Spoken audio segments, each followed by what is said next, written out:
Hola, bienvenidos a otra edición del podcast. Hoy tenemos un caso bastante peculiar. Él es Albert Balada de Heysin, al final una startup, una empresa bootstrapped, que estuvo mucho tiempo con un solo empleado. Así que Albert, bienvenido, con ganas de escuchar tu caso. Muchas gracias, Rubén, por invitarme. Encantado de estar aquí y hablar contigo. ¿Nos puedes contar un poco qué es Heysin y cómo surgió la idea y cómo fueron esos primeros inicios, ¿vale? Para que, bueno, y un poco más de tu background para que la gente vea un poco cómo es un solo emprendedor. Sí, a ver, mi background es técnico puramente, o sea, soy desarrollador bueno, desde pequeño que me gustaba desarrollar y, bueno, soy puramente técnico, o sea, la parte de marketing siempre es lo que me ha costado más. Entonces, bueno, estuve muchos años trabajando para grandes empresas, bueno, grandes empresas, pues empresas desarrollando, consultoras, un poco de todo. Y después con el tiempo pues ya me cansé de eso y me puse como autónomo y empecé a hacer proyectos como autónomo. Entonces uno de esos proyectos necesitaban eso, publicar ciertos documentos en PDF en su web, pero tenía que hacerlo como de una manera un poco más atractiva y tal. Entonces buscando soluciones y alternativas, vi el tema de los flipbooks, ¿no? Esto estoy hablando como 2017, o sea, Ujú. hace años ya de esto. Entonces, en ese momento había algunas alternativas, pero eran todas como muy poco flexibles y muy feas también visualmente. Para eso, ¿no? Para publicar PDFs online de una manera más vistosa. Entonces ahí dije, como buen desarrollador, dije, vale, pues ya eso lo monto yo desde Esto cero. me lo monto yo. Sí, esa es la frase fatídica que tantas veces me salió mal, ¿no?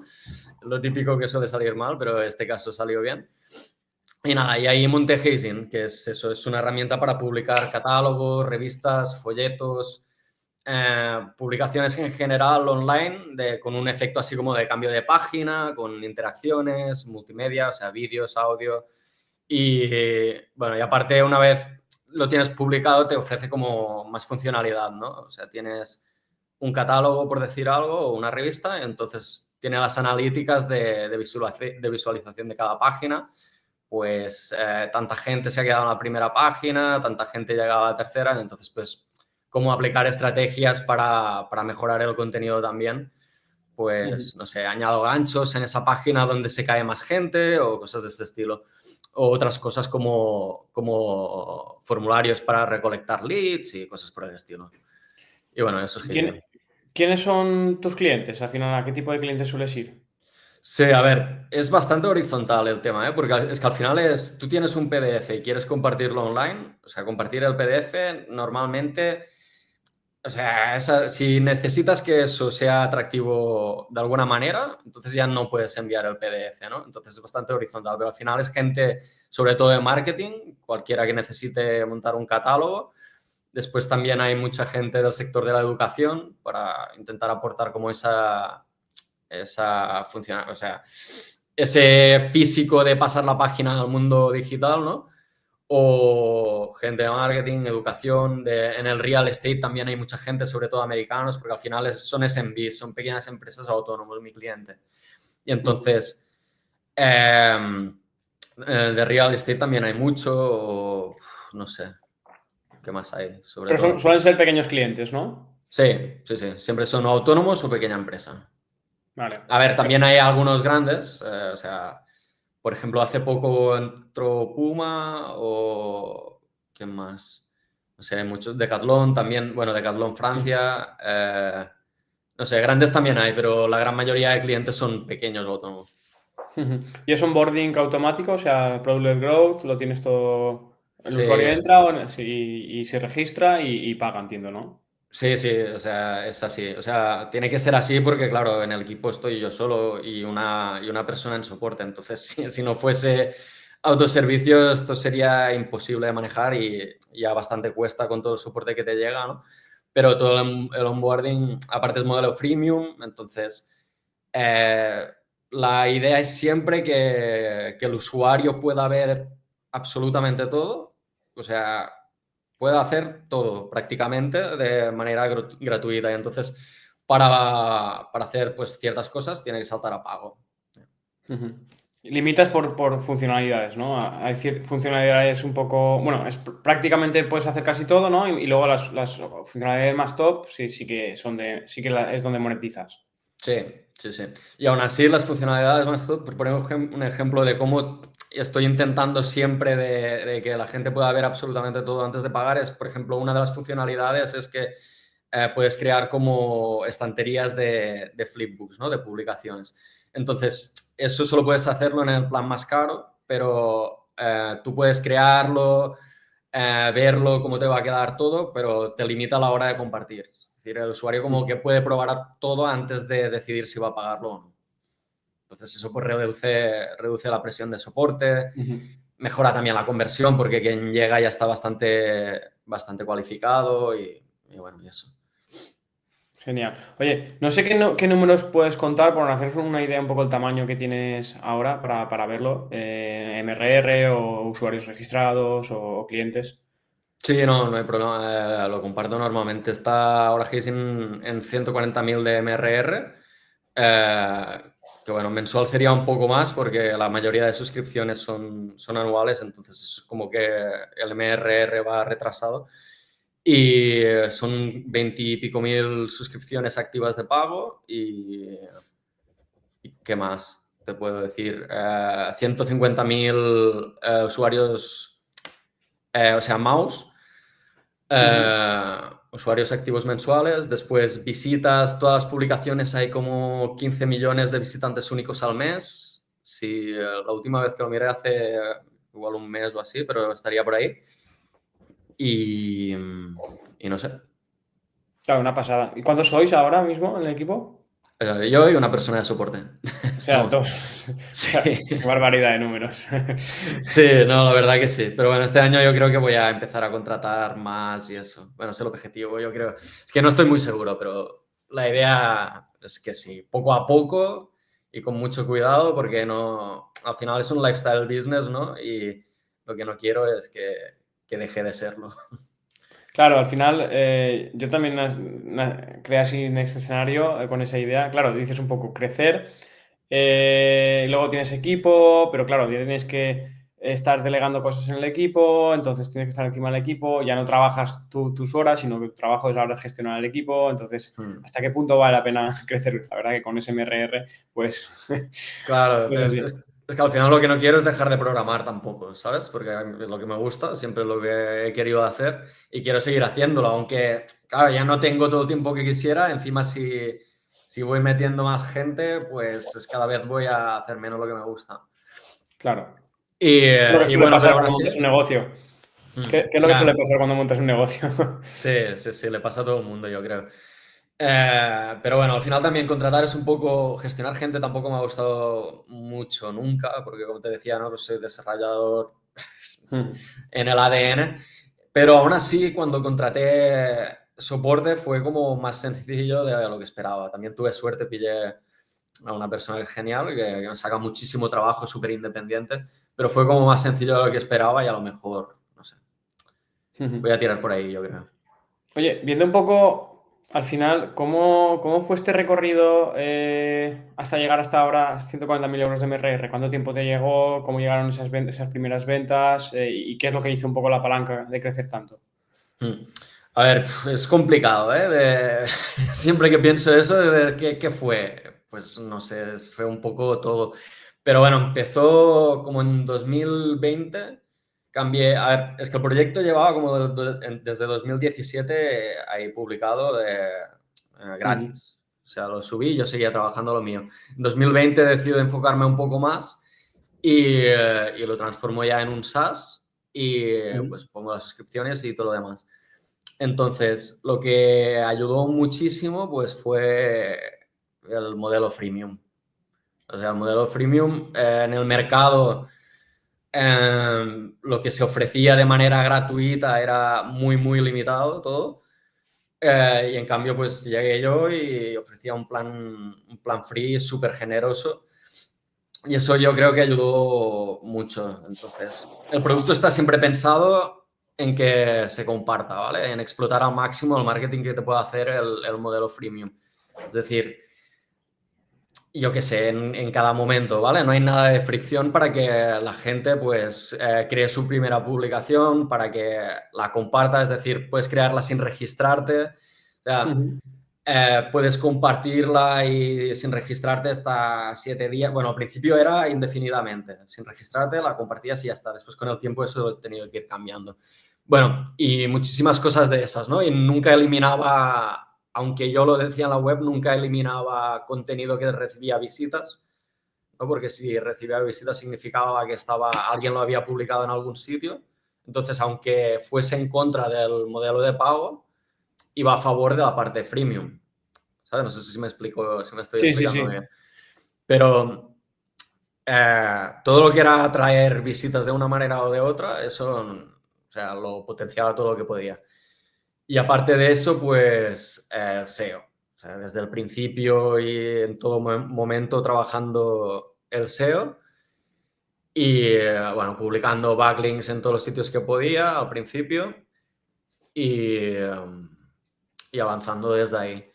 Y ahí en SEO empezaste a trabajar solo transaccionales, palabras transaccionales, un poco o todo el entorno, porque al final había búsquedas para estos términos. No sé si hiciste antes de lanzar el proyecto búsquedas con herramientas tipo SEMrush o algo para verlo, o simplemente te lanzaste y fuiste publicando cosas. No, cuando lancé el proyecto no miré nada. O sea, en ese punto, al principio de todo, yo lo que hacía era, cuando hacía algo para un cliente, pues si podía lo lanzaba también online y ya está. Entonces así lancé unas cuantas cosas con el mínimo tiempo posible. Entonces investigación y análisis de SEO y eso no hacía nada. Después ya cuando me dediqué en serio, sí que miré pues con Ahrefs saber qué keywords tenían más volumen y demás, pero todo transaccional. O sea, el que busca crear un flipbook o un flipbook maker o cualquier cosa relacionada dentro del clúster de flipbook, pues ahí me intentaba poner yo. Entonces después he ido ampliando un poquillo más. Entonces en los artículos pues ya añado servicios complementarios de temas de diseño. Entonces, si un diseñador está aprendiendo a utilizar, no sé, InDesign o algo así, pues entonces ahí intento meter yo mi artículo y entonces al final decir, oye, que cuando termines de crear tu archivo, puedes compartirlo de esta manera, ¿no? Muy bien, o sea, vale. ¿Y tienes newsletter o alguna cosa, otro canal que te haya funcionado así? Sí, a ver, el principal ha sido SEO, después integraciones. La integración con Canva ha sido súper importante también porque aparte es como una integración muy natural y que tiene mucho sentido, ¿no? La gente diseña algo en Canva, entonces para compartirlo, pues utiliza la app directamente y aparte Canva tiene una comunidad de usuarios y una base de usuarios gigante. Entonces estar ahí ha ayudado muchísimo también. Incluso ahora a lo mejor es menos, pero hubo un punto que estaba como un 25% del revenue llegaba de usuarios que habían llegado por Canva. O sea, imagínate los freemium que traía también, que era muchísimo. Y las integraciones han ayudado mucho. Después monté de WordPress también, de Shopify, ahí. Y después de las integraciones, otros canales, sponsors de YouTube, también he hecho muchos. Que también ha funcionado muy bien, la verdad. Más que nada, no tanto por los que yo he sponsorizado directamente, que han funcionado en cierta manera, sino el hecho de que al haber sponsorizado bastantes, por Claro. algún motivo, no sé si porque se han ido viendo entre ellos o por el boca a oreja de otros sitios o lo que sea, se ha ido creando más y más vídeos sobre Hazing en YouTube y al final pues es un canal importante también. Y por último y en menor medida, pues afiliados. Y el SEO al final es un canal que suele tardar bastante, bueno, tarda un poco, es a medio a largo plazo. ¿Cuánto tiempo al final empezaste a trabajar más en SEO a partir de 2020 o cuando era ya simplemente gratis ya lo tenías? No, cuando era gratis ya, a ver, cuando lo monté pues algo sabía, o sea, no estaba en ese punto y era todo muy rápido, pero ya pensé en que tenía que posicionar bien. El SEO técnico, digamos, no estaba mal tampoco. Entonces, a partir de 2020 sí que me dedico más y, ¿Y qué me habéis dicho? Perdón, me he quedado en blanco Que ahora. al final, ¿cuánto tiempo tardó un poco en rankearte un poco en conseguir las primeras ventas que venían de Ah, SEO? vale. Mucho tiempo. A ver, realmente el tema es que el dominio no era nuevo tampoco, porque de 2017 a 2020 pues ya había ido consiguiendo algunos backlinks gratis, no muchos porque no había hecho trabajo, pero algo había conseguido, aunque no mucho. Después, a partir de 2020, comencé a facturar eh, en agosto, creo, a principios de año empecé, o sea, pues como 8 meses o algo así a conseguir resultados. Entonces, a partir de ahí ha ido escalando, o sea, es algo que tienes que estar trabajando como desde el principio y de una manera constante y es como que va sumando y cada vez más. Al final empezaste en 2020, o sea, al final has hecho diferentes saltos, oye, al final primero decir, cuando ya más o menos consigues pues unos 5 o 10 de MRR, ¿cuánto tiempo te costó llegar a estos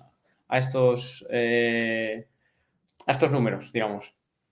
10.000 creo que fue un año, O más o sea, en un año menos. de 1000 de MRR, o Sí, sea, sería 2021, luego sí. 2022, ¿cómo cerraste más o menos? El doble, yo creo. Bueno, no, más. 10 yo creo que serían 25 a lo mejor, porque ahí fue cuando dejé todos mis clientes de autónomo, más o menos. Entonces, sí. A ver, es que ha ido siendo como 100-150% cada año, Claro, está bien digamos. un poco. Es que el otro día Como de hablaba ir con, doblando. sí, el otro día hablaba con Juan Pablo, o sea, de Metricool, a decir, él le costó como 2 años llegar o 3 años llegar al primer millón y luego en pocos meses estaba consiguiendo el siguiente millón. Al final es un poco... Claro.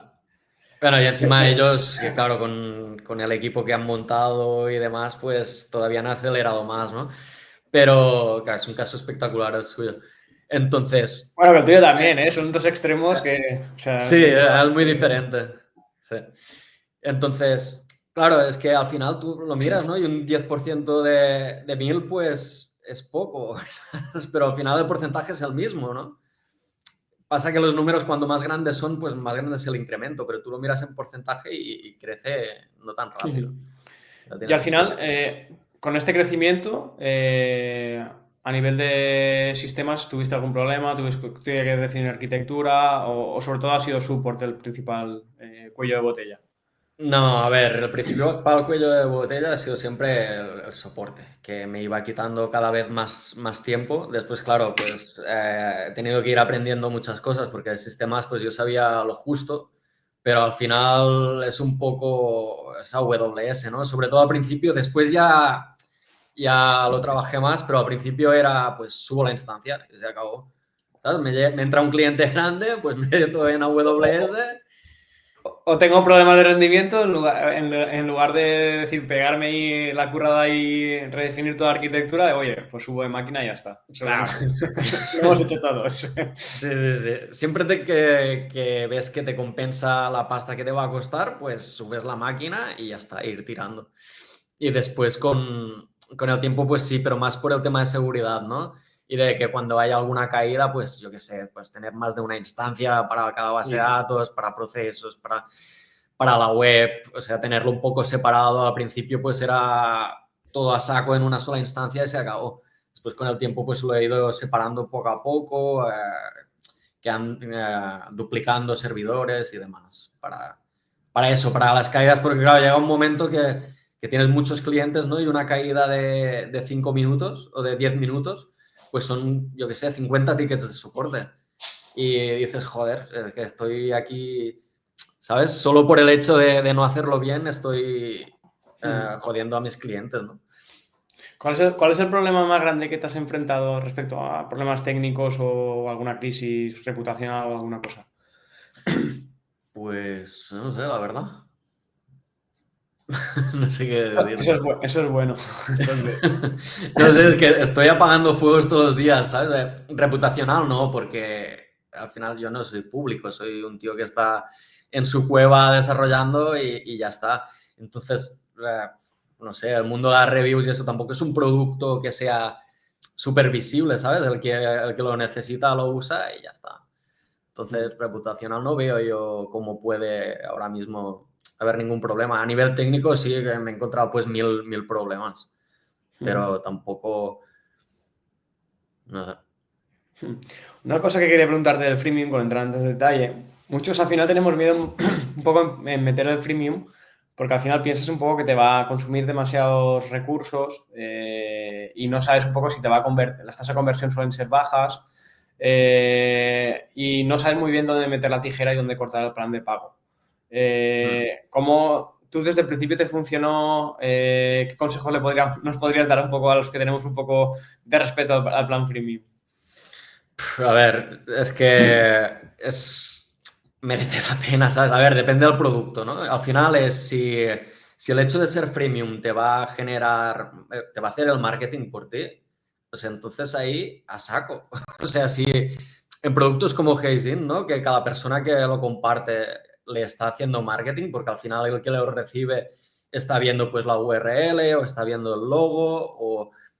Entonces, ahí pues a saco. O sea, ¿tú cuánto te vas a gastar en que, yo qué sé, en que 100.000 personas vean tu anuncio de Google? O sea, muchísimo. En cambio, pillas a un cliente que lo comparte sin pagar, un cliente más o menos grande, y te genera 100.000 visitas, eso es gratis. O sea, el marketing que te hace no tiene precio. O sea, no tiene precio. Al final lo comparas con cualquier otro canal y después, si el coste te compensa, o sea, claro, si tienes algo de AI, por ejemplo, que cada acción pues te va a costar pasta o lo que sea, pues vale, ahí se entiende que no puedes tampoco ir regalando, ¿no? Pero al final en productos como el mío, lo que pago es la transferencia y el disco. O sea, y eso es muy barato, ¿no? En comparación. Entonces, Claro. a nivel de costes no puedes tener miedo, a nivel de marketing tampoco, y al principio a nivel de revenue, si no estás ganando nada tampoco, lo que quieres es meterte, o sea, meterte en el mundo, ¿no? A codazos en el mercado. Entonces, lo importante es que la gente te use, no que te pague. Después ya puedes ir poniendo más puertas a más muros, ¿no? de pago donde te más interese, donde veas que no afecta tanto a marketing y demás, pero o sea, al principio compensa muchísimo. Después elegir dónde cobras y dónde no, pues es para... A ver, yo tengo la conversión de Hazing está como un... Bueno, es difícil de medir, ¿no? Pero desde... bueno, es un 2,5%, 2,5%, pero claro, es desde registro. Y desde registro, antes de registro es subida. Entonces, no sé si vale de nada el dato, ¿no? Pero lo que quiero decir es que pagan muy pocos, pero no importa. Al final es la distribución lo que al final es lo que marca la diferencia entre un negocio u otro. Sí, Bueno, el sí, sí. pricing también, porque entiendo el modelo freemium, ¿qué pricing tenéis vosotros ahora mismo? Pues está, a ver, el plan más barato son $50 al año, que son 5 o 6 dólares al Bueno, mes, pero no se puede pagar mensual, o sea, para... Y ya. después el más caro son $200 al año, y que son, el mensual son 30. O sea, es muy barato. Entonces, lo que Claro. importa también es el volumen. O sea, no es... Al final son SMBs y autónomos, o sea que lo que quieres es que entre al máximo de gente posible y de algunos de esos que paguen y ya está. Bueno, y donde pones los muros de pago, pues al final es donde tenga sentido.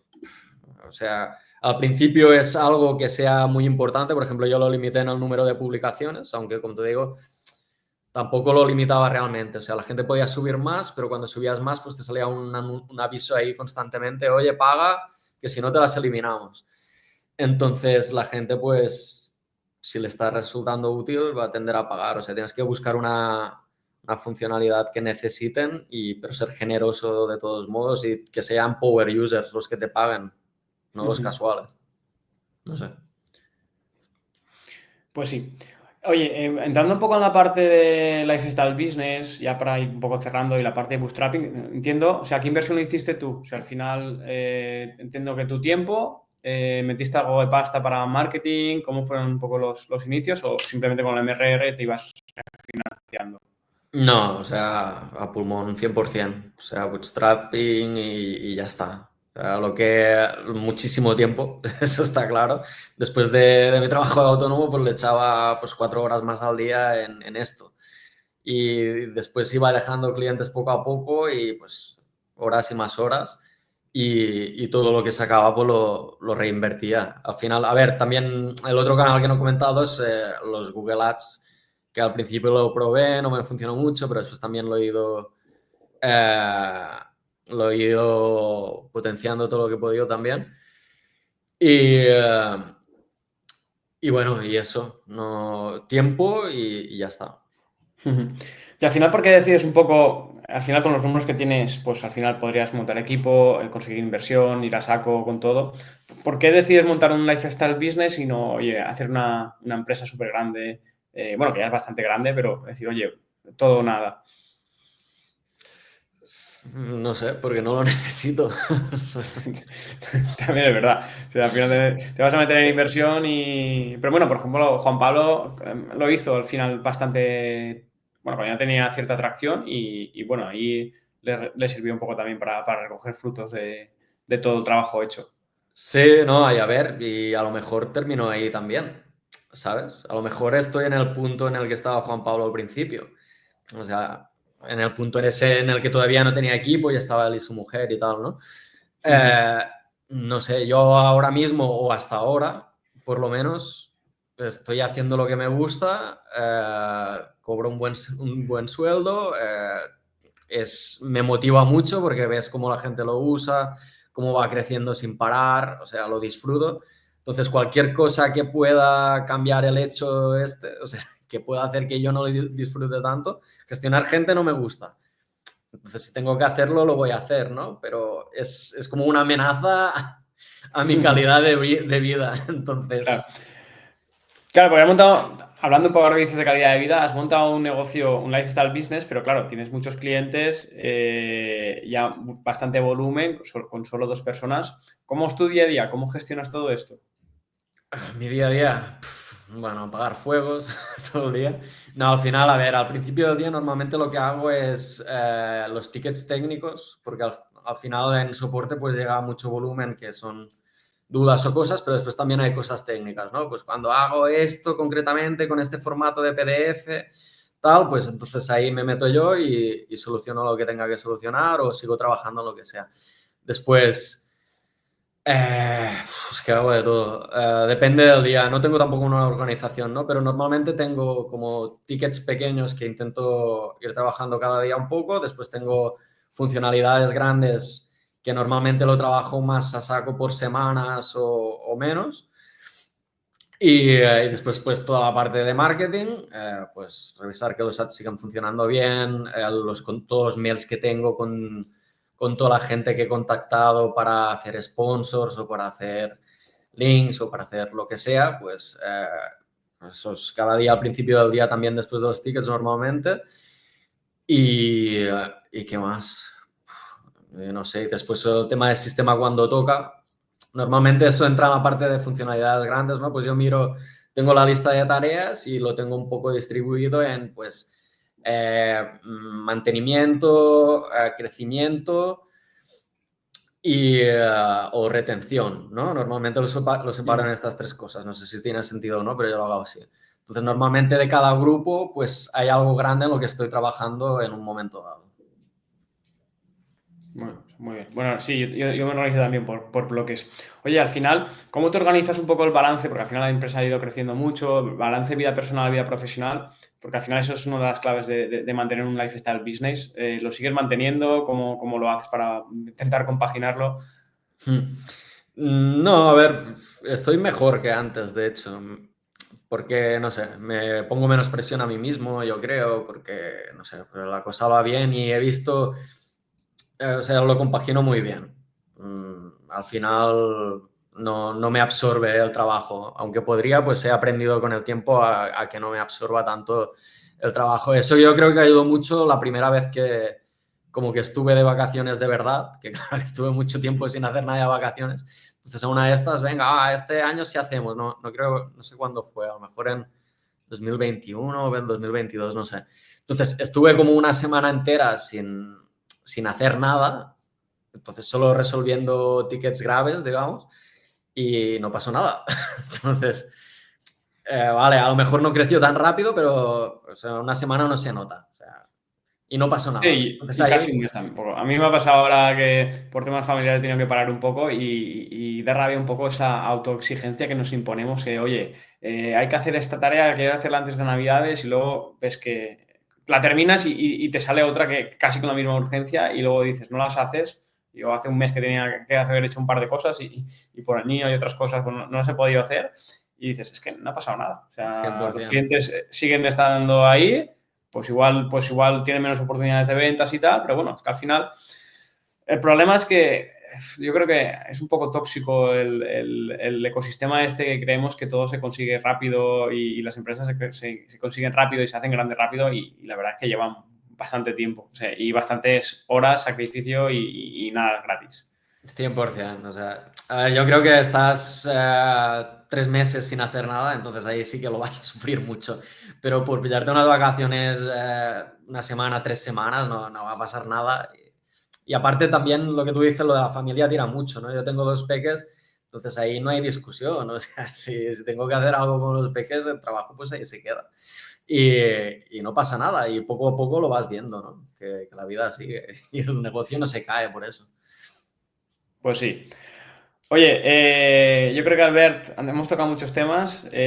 Para mí eres un referente, porque al final yo monto esto como lifestyle business también, ¿no? Y la idea es un poco vivir, o sea, balanceando un poco, huir un poco de esa ansiedad, de esa prisa por correr, de, oye, todo trabajo, que como dices en la vida, cuando tienes familia te planteas otras cosas y son otras cosas. Y para mí eres un referente de cómo lo has hecho las cosas y gracias Gracias. por la charla de hoy. Muchas gracias, tío. Me encanta hablar contigo siempre. Merci, Rubén. Gracias, Albert. Nos vemos. Hasta luego. A ver, cierro.